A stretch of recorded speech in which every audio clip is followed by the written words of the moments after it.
सभी को नमस्कार। आइए आज हम परीक्षा से संबंधित कुछ फिर से विषय की ओर जानकारी लेने का प्रयास करेंगे। और साथ ही साथ हमने पिछली कक्षा में जो बातचीत कर चुके थे जूम क्लास में कि कण-कण का अधिकारी और उसके संबंधी सारांश के तौर पर विषय को ज्ञान प्रदान करने का प्रयास किए थे, उसी को हमने यहाँ पर फिर से एक बार दोहराना चाहते हैं कि यहाँ कुछ लोग जूम क्लास का जो उपस्थित नहीं थे, फिर से उनके लिए भी यह कुछ ज्ञान उनके लिए फिर से एक बार दोहराना चाहते हैं। कण-कण का अधिकारी पाठ दिनकर जी का पसंदीदा विषय है जो कविता पाठ है। कविता पाठ के कवि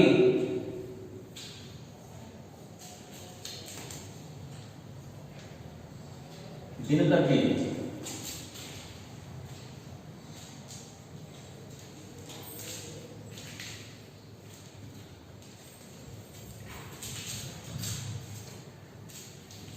कण-कण का अधिकारी का अर्थ जो होता है, जितने भी दुनिया में जो भी विषय है उसके ऊपर जो अधिकार जताना चाहता है जो भी व्यक्ति, उसका सच्चा अधिकारी कौन हो सकता है, ये जानकारी ज्ञान प्रदान करने हेतु यहाँ पाठ विषय के अंतर्गत आपको दिया जा रहा है।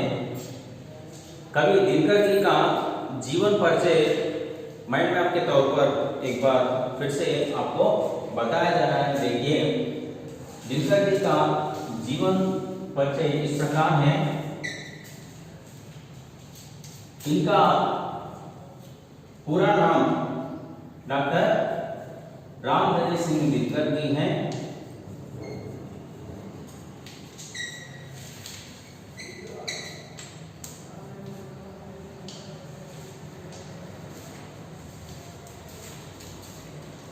वे हिंदी के प्रसिद्ध कवि हैं। हिंदी के प्रसिद्ध कवि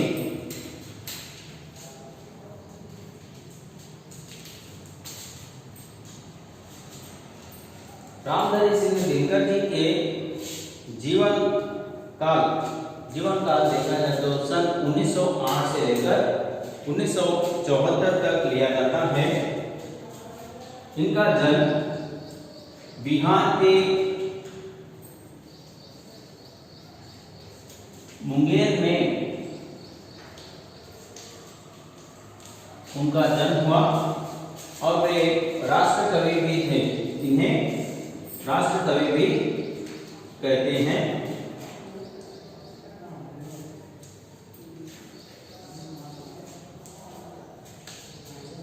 इनकी प्रसिद्ध रचना है उर्वशी।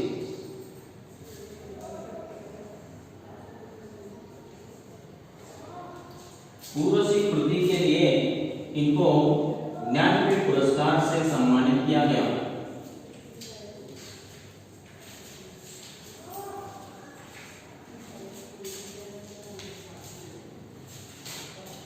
ज्ञानपीठ पुरस्कार से सम्मानित किया गया। इनके अन्य रचनाएं हैं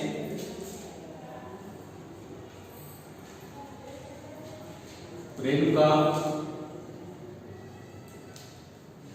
रश्मिरथी,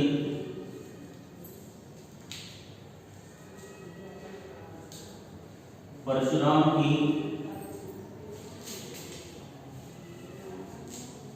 प्रतीक्षा, रसवंती आदि अन्य रचनाएं इनके मिलते हैं। फिर से एक बार पेपर से ले लेते हैं, ये 4 मार्क्स के लिए हैं। समय 2 1 और समय 2 2 के लिए ये प्रश्न बहुत ही इंपॉर्टेंट है। क्या पूछते हैं परीक्षा में? कण-कण के अधिकारी कविता पाठ के कवि के बारे में आप क्या जानते हैं? साधारण कंकण का अधिकारी कवि दिनकर जी का साहित्यिक परिचय दीजिए। साहित्यिक परिचय मतलब उनका परिचय, जीवन परिचय देने के लिए पूछ रहे हैं। ये 4 मार्क्स के लिए आपको पूछा जा सकता है। साथ ही साथ 1 मार्क के लिए भी आपको इसमें से कोई भी 1 मार्क का क्वेश्चन भी आपको प्रिपेयर करके मल्टीपल चॉइस में पूछ सकते हैं। मल्टीपल चॉइस में फिल इन द ब्लैंक्स भी रहते हैं, जैसे कि करेक्ट वर्ड उसमें सुटेबल वर्ड सिलेक्ट कर लेने का रहता है, रेखांकित शब्द का अर्थ या उनका विलोम शब्द, ऐसे प्रश्न वहाँ पर मल्टीपल चॉइस में रहते हैं 1 मार्क के लिए।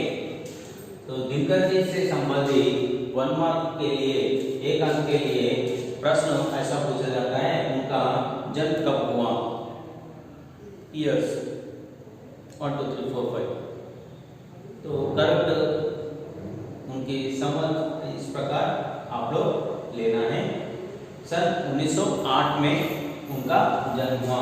दिनकर जी का पूरा नाम क्या है? दिनकर जी का पूरा नाम रामधारी सिंह दिनकर जी हैं।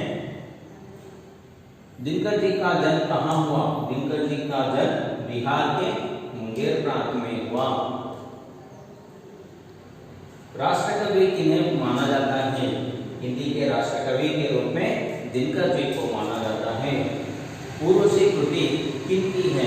उर्वशी कृति, उर्वशी की रचनाकार कौन है? उर्वशी कृति की रचनाकार दिनकर जी हैं। दिनकर जी की प्रसिद्ध रचना कौन सी है? उर्वशी। ऐसा भी प्रश्न पूछ सकते हैं। किस रचना के लिए दिनकर जी को ज्ञानपीठ पुरस्कार मिला? दिनकर जी को उर्वशी कृति के लिए ज्ञानपीठ पुरस्कार मिला। इनके अन्य रचनाएं क्या हैं? दिनकर जी की अन्य रचनाएं हैं रेणुका, रश्मिरथी, परशुराम की प्रतीक्षा, रसवंती आदि। ये लेखक परिचय है।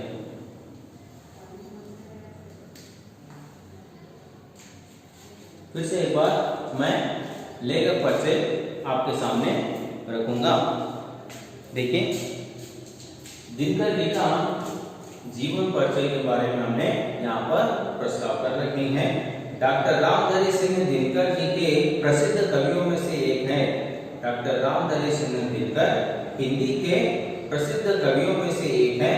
उनका जन्म सन 1908 में बिहार के मुंगेर में हुआ तथा निधन का मतलब उनकी देहांत होना। उनका देहांत कब हुआ? 1974 में हुआ। 1908 में उनका जन्म हुआ और 1974 में उनका निधन हुआ, देहांत हुआ। उसके बाद वे हिंदी के राष्ट्र कवि भी कहलाते हैं। उर्वशी कृति के लिए इन्हें ज्ञानपीठ पुरस्कार से सम्मानित किया गया। रेणुका, कुरुक्षेत्र, परशुराम की प्रतीक्षा, रसवंती आदि इनके अन्य रचनाएं हैं। ये कवि परिचय आपको यहाँ पर दोहराया गया। तो ये परीक्षा से संबंधित आप लोग संलग्नता के लिए पढ़ ले सकते हैं। आगे चलकर हम उद्देश्य लेंगे और पाठ के अंतर्गत विषय प्रवेश के साथ साथ विषय का सारांश, मुख्य पंक्तियां क्या क्या है उसके बारे में चर्चा करने का प्रयास करेंगे। देखिए,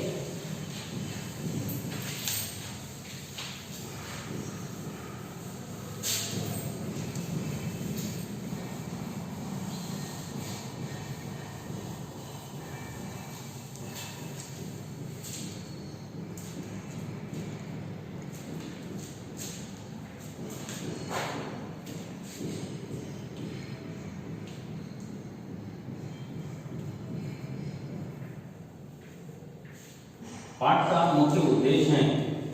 पाठ का मुख्य उद्देश्य क्या है? सामाजिक काव्य सृजन की प्रेरणा।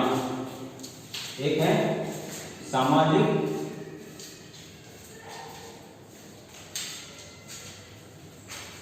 काव्य सृजन,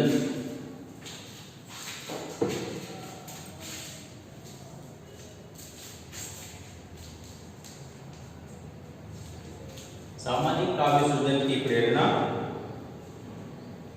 साथ साथ समाज कल्याण और उदारता की भावना, समाज कल्याण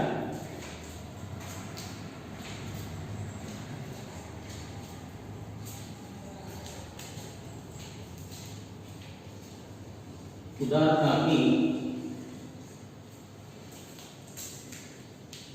भावना विकास और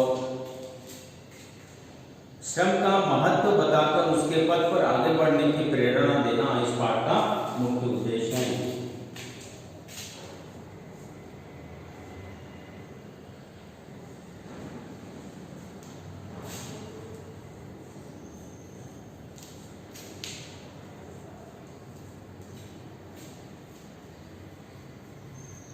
श्रम के महत्व के बारे में यहाँ पर दिया गया है। देखिए उद्देश्य क्या है, सामाजिक कार्य सृजन की प्रेरणा के साथ साथ छात्रों में समाज कल्याण व उदारता की भावना, जो ह्यूमैनिटी जो है मानवता की भावना को हर व्यक्ति के अंतर्गत उत्पन्न करना और समाज कल्याण के बारे में सोच विचार करने की मुख्य उद्देश्य से यहाँ पाठ आपको दिया गया है। और श्रम का महत्व बताकर उसके पथ पर आगे बढ़ने की प्रेरणा देना, मेहनत के बल पर जीवन में आगे बढ़ने का सोच रखने की जो प्रेरणा देते हुए यहाँ पाठ आपको दिया गया है। कण कण का अधिकारी का मतलब वही है जो कण कण का अधिकारी, ईच एंड एवरी पार्टिकल के ऊपर जो अधिकार जमाना, हर वस्तु के ऊपर किसका अधिकार होना चाहिए, जिस वस्तु का अधिकारी है उसी का अधिकार होना चाहिए। वस्तु का अधिकार कब आता है, जब हम मेहनत करके जो कोई भी हमें प्राप्त होता है उस पर अपना पूरा अधिकार होता है। उसी के दृष्टि में रखकर, उसी को दृष्टि में रखकर श्रम के बल पर जो कोई भी हम आजमाना चाहते हैं, श्रम के बल पर जो कोई भी हम हासिल करना चाहते हैं, श्रम का महत्व बताने का चेष्टा यहाँ पर कवि दिनकर जी के बारे में, और दिनकर जी जो उनकी कृति कुरुक्षेत्र, उनके कृति से एक छोटी सी पंक्ति, कविता पंक्ति लेकर हमें समझाने का प्रयास किया है। कुरुक्षेत्र जो है पहले महाभारत काल में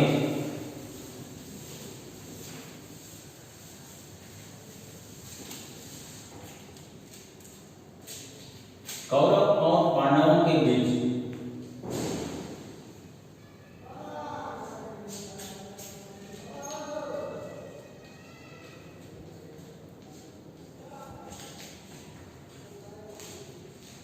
युद्ध का रणनीति तय हुआ था। कहां पर? कुरुक्षेत्र में। कुरुक्षेत्र में जब रणनीति तैयार हुआ था, कौरव और पांडवों के बीच युद्ध हो रहा था। पांडवों में सबसे जो बड़ा है वहां युधिष्ठिर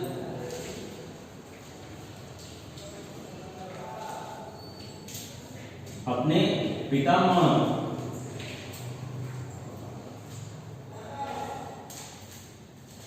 मतलब ग्रैंडपा,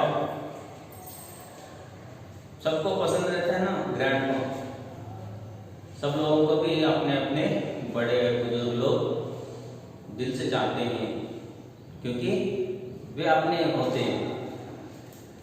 तो उसी तरह इन सबके पितामह कौन है? भीष्म। भीष्म क्या करते हैं? शरशैया पर पड़े हुए भीष्म पितामह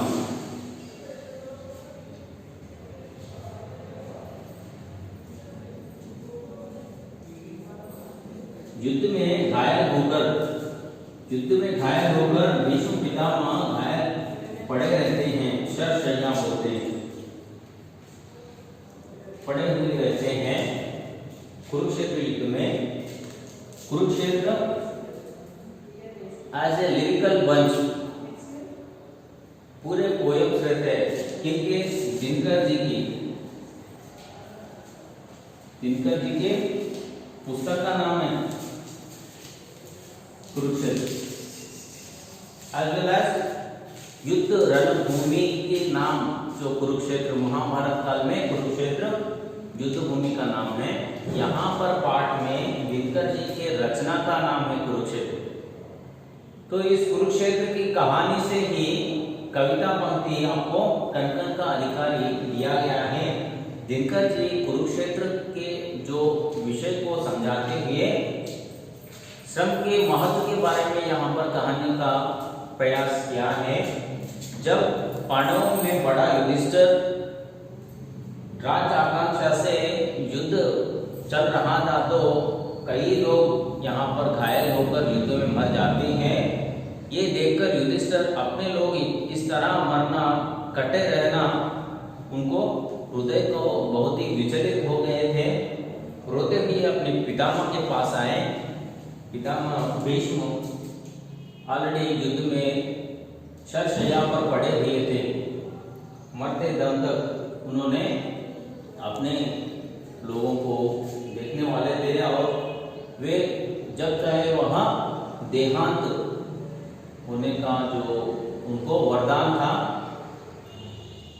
तो इतने घायल होने के बाद भी उन्होंने वहाँ पर युद्ध भूमि में ही पड़े रहकर युधिष्ठिर का विजेता बनने का आशा रखते हैं भीष्म, क्योंकि युधिष्ठिर धर्मराज है, धर्म से सभी को समान रूपता से उनकी देखरेख करने वाला है, इसलिए उनका जीत निश्चय है।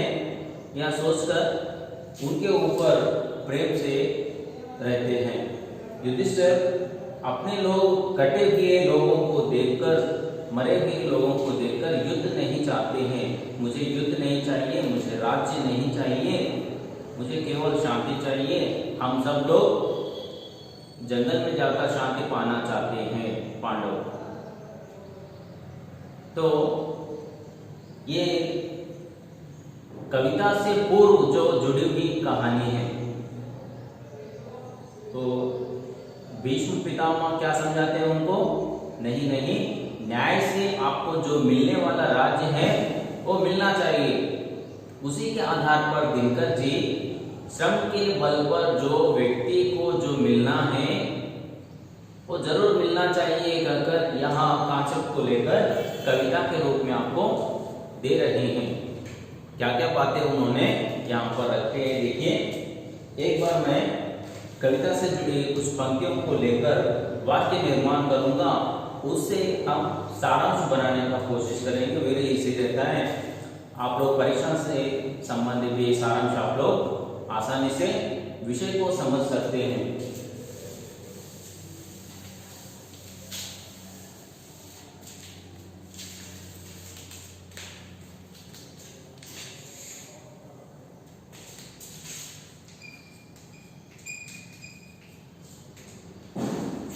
सारांश में पहले आप कवि परिचय लिखेंगे,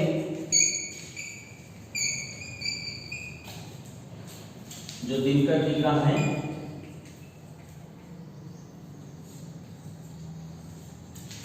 साथ ही साथ दूसरा जो विषय, दूसरा भाग है विषय। विषय में क्या लिखना है? कविता से जुड़े अंश को लेकर उसको हम पॉइंट वाइज लिखते हैं, वही समरी बन जाता है। कविता में क्या विषय है उसी को हम यहाँ पर पॉइंट वाइज बनाएंगे। समरी के तौर पर हम उसे सीख लेना चाहिए और अंत में उपसंहार रहता है।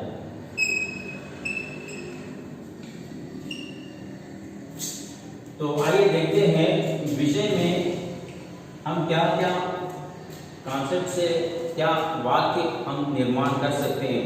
कविता में देखिए, एक मनुष्य संचित करता है अर्थ पाप के बल से और भोगता उसे दूसरा भाग्यवाद के छल से।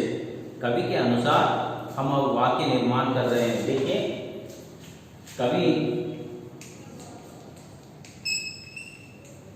दिनकर जी कहते हैं कुछ लोग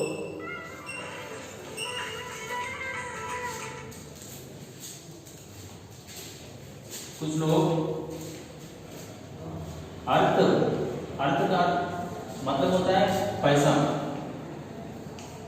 पैसा क्या करते हैं? पाप के बल पर धन अर्जना करते हैं। पाप के बल पर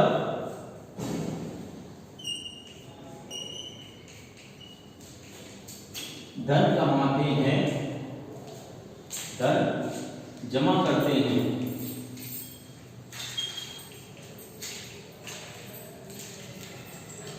कोई भाग्यवाद छल कपट से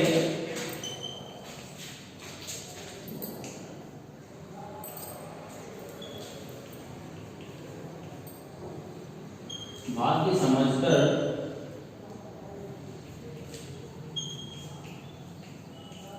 दूसरा उस धन को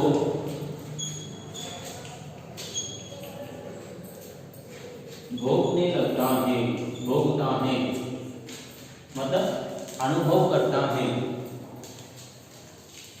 क्योंकि लकीली उसे मिल गया है, बिना मेहनत का उसे मिल गया है। कोई धन को पाप के बल पर दूसरों को टार्चर करके कमाता है, दूसरों का मेहनत लूट कर कमाता है, जमा करता है, इकट्ठा करता है।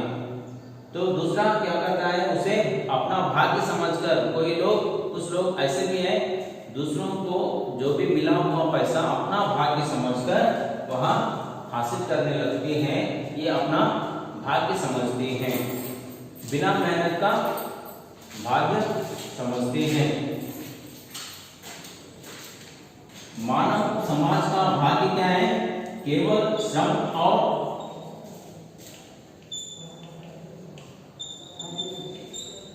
भुजबल, श्रम और भुजबल ही अपना मतलब नर समाज का, नर समाज का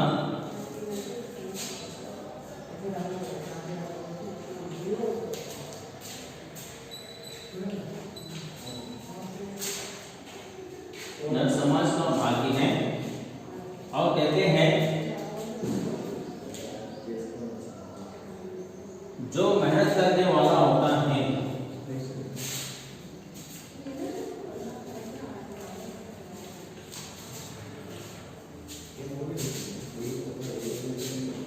व्यक्ति कहीं भी मेहनत करके, कहीं भी मेहनत करके अपना भाग्य आजमाता है।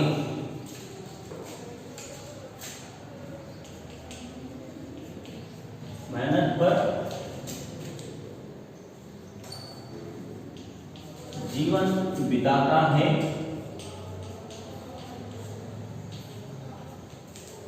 वही सच्चा अधिकारी है।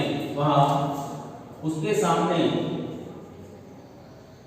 जो श्रम करने वाला, जो श्रमिक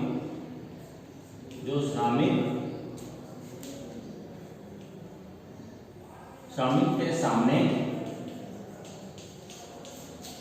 पृथ्वी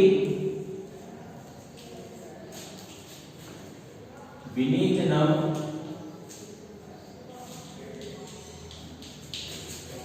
तल, मतलब धरती के ऊपर और अनंत आकाश में, या तल मतलब पाताल में भी, कहीं पर भी जाकर वहाँ मेहनत करने लगता है। कोल मन से कोल निकाल रहे हैं, परिश्रम करने वाले, मेहनत करने वाले, और धरती पर कई प्रकार के मेहनत के काम कर रहे हैं, आकाश में भी कई प्रकार के काम कर रहे हैं। जो मेहनत के बल पर जो व्यक्ति कहीं पर भी जाकर वहाँ अपना भाग्य आजमा सकता है, जो चीज़ उसे प्राप्त जरूरी है वह प्राप्त करने का कोशिश करता है, उसी में वह संतुष्ट रूप से जीवन बिताता है, अपने परिवार के सुखी से जीवन बिता सकता है। जो बिना मेहनत का, जो व्यक्ति दूसरों का मेहनत के ऊपर वह भोगने लगता है, कभी भी वह संतुष्ट नहीं रह सकेगा। क्या विषय यहाँ पर समझाने का कोशिश किया गया है। दिनकर जी कहते हैं, जो श्रमिक के सामने पृथ्वी विनीत नभ भी उसके आगे झुके हैं, और क्या बोलते हैं, ऐसे परिश्रम करने वाले व्यक्ति को दुनिया क्या करती है, पीछे हटा देती है, लेकिन हम उसको आगे जाने का सद अवसर देना जरूरी है। कभी इस प्रकार का विषय यहाँ पर समझाते हैं। मेहनत करने वाले को भी इस संसार में जो भी सोर्सेस है उसको प्राप्त करने का अधिकार है, उसको भी उसका सुख मिलना चाहिए, उसे भी आगे चलने का अवकाश देना चाहिए। ऐसा आजकल के जमाने में नहीं हो रहा है। धोखेबाजी से उसका श्रम को, मेहनत को लूट कर पैसे कमा रहे हैं लोग।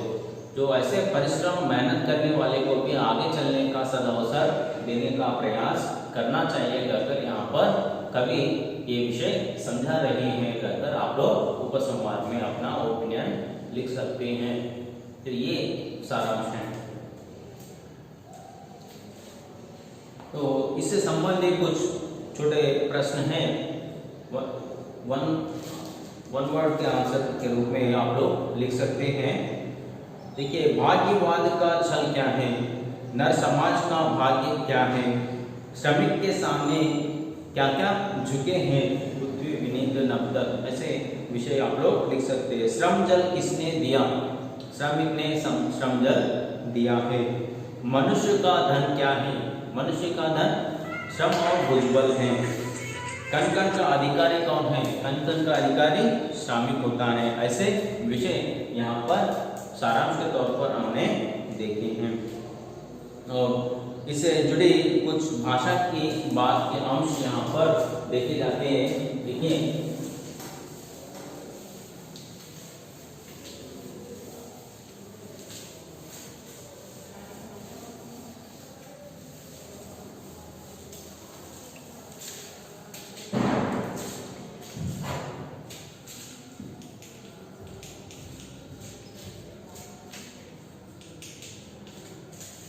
भाषा की बात, कोष्ठक में दी गई सूचना पढ़िए और उसके अनुसार कीजिए। दी गई सूचना को पढ़ना और ध्यान से सूचना के अनुसार जो बनाएंगे उसको अंक मिलेगा। तो भाषा के भाग में प्रथम आता है जन, पर्यायवाची शब्द लिखिए कर यहाँ पर प्रश्न पूछ रहे हैं। जन का पर्यायवाची शब्द क्या होता है, प्रजा, लोग,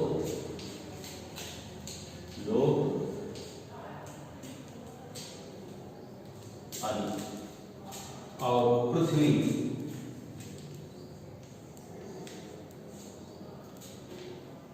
पृथ्वी क्या है, धरती, धरा, धरणी, मातृ आदि शब्द यहाँ पर पृथ्वी के लिए लिया जाता है। जमीन, जमीन भी आता है। तो देखिए, धन पर्यायवाची शब्द है, पैसा, दौलत,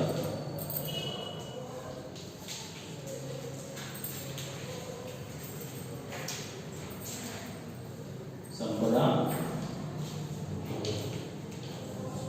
आदि शब्द यहाँ पर धन के पर्यायवाची शब्द के रूप में लिया जाता है।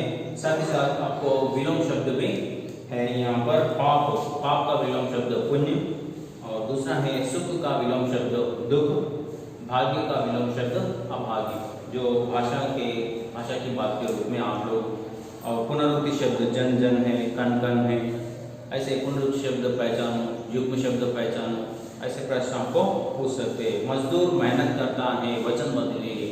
मजदूर सिंगुलर नंबर है, वाक्य को फिर से सिंगुलर नंबर में वहाँ पर सिंगुलर रूप में है। मजदूर मेहनत करता है सिंगुलर नंबर है, प्लूरल में बदलना है, वचन बदलना है तो प्लूरल में, एक सिंगुलर में है तो प्लूरल में है तो सिंगुलर में बदलने का, वचन बदलिए। मजदूर मेहनत करता है, मजदूर मेहनत करते हैं, है के ऊपर डाट लगाना चाहिए, ये वाक्य प्लूरल में बदल जाता है। ऐसे आप लोग परीक्षा के लिए संसिद्ध कर सकते हैं। आगे चलकर दूसरा पार्ट आपको आगे चलकर मिलेगा, तब तक धन्यवाद।